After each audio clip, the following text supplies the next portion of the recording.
matagal ko na dumadaan dito guys. Kung napansin mo tong kotse na to, kung hindi pa uso yung rails, yan o. Dati ano pa yan, maganda tingnan. So ngayon ano, hindi na. Ngayon ko lang siya naisipang kuha ng video.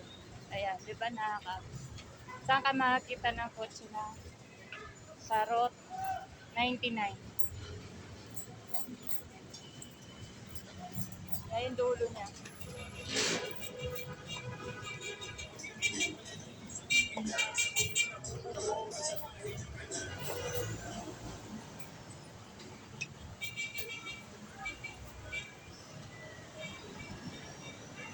Kung lagi po kayo dumadaan dito, alam niyo yan kung anong lugar yan.